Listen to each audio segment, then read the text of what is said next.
Bismillahirrahmanirrahim. A'udhu billahi minash shaitanir rajim. One of the key justifications for the continued enslavement and abuse of Muslims, barring martyrdom, which is a separate topic which I'd like to cover later. Holocaust denying. Can you believe those Muslims? They say the Holocaust didn't exist. Screw them. Who cares what happens to them in Palestine? They're not like us. I had lunch with a buddy of mine who was Jewish, and he was telling me most of his relatives were brutally murdered in the Holocaust. There was a mound where they threw bodies that were still alive. The mound moved for 5 days. We in America are very aware about the horrible atrocities. Why would a Muslim even have any motivation or even care to deny the Holocaust unless the Holocaust was used as justification, or unless they perceived that the Holocaust was used as justification for their oppression? They've been using this Holocaust as a weapon against me. Every time I'm taking your house, I'm beating your children, oh, it's the Holocaust. Sorry about what we're going to do to you and what we keep doing to you. We're justified because we've suffered, so we're going to punish you because we suffered. The Holocaust is the reason we're justified. It's a natural inclination to say the Holocaust didn't exist. Holocaust denying is a great tool to inflame and enrage the enemy. And the non-Muslim, peaceful world who is ready to come to your defense will not come when you deny the Holocaust. The Muslims are denying the Holocaust. We know the Holocaust is true. Let's let them suffer. More Muslims die. When you deny the Holocaust, you are immediately discounted. Everything else you say from that point doesn't matter to them, because they have proof that you don't make sense and that you don't speak the truth and you don't know what you're talking about. That's their justification for continuing to abuse you. Now let's go to the next level. The Muslims all get together.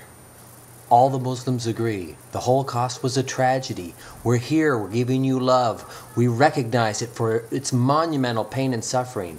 Now, we're all on the same team, recognizing your pain. We will not deny it. Now, don't deny our pain, the pain you are putting us through. And why are you continuing to oppress us? Now that you recognize it, you can point out the irony. If you deny it, you can't point out the irony. You say, look at this. Look at the abuse you suffered. Now you're abusing us in the name of your abuse? That's a tragic irony. When your soldiers beat our people, the photographs in black and white look like the Nazi soldiers beating you. Then everybody, including the American public, will stand up and say, oh my gosh, they're right, we've got to stop this.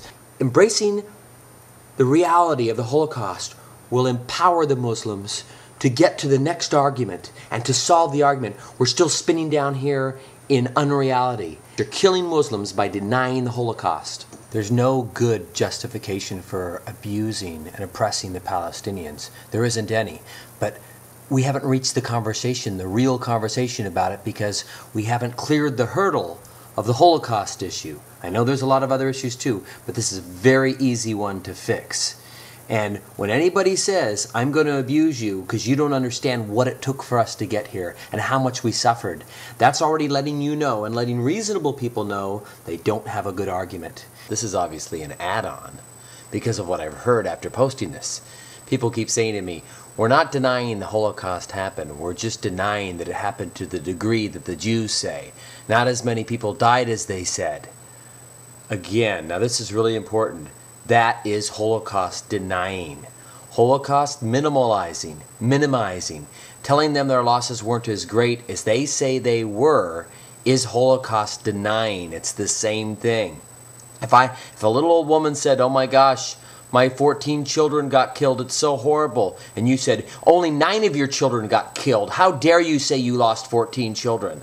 Why is it any of our business how many they lost? Leave it to them. That's not the issue. It's bait. It's called a red herring. If you spend time on that, denying or minimizing what they've lost, you will suffer. We will suffer. Palestine will suffer.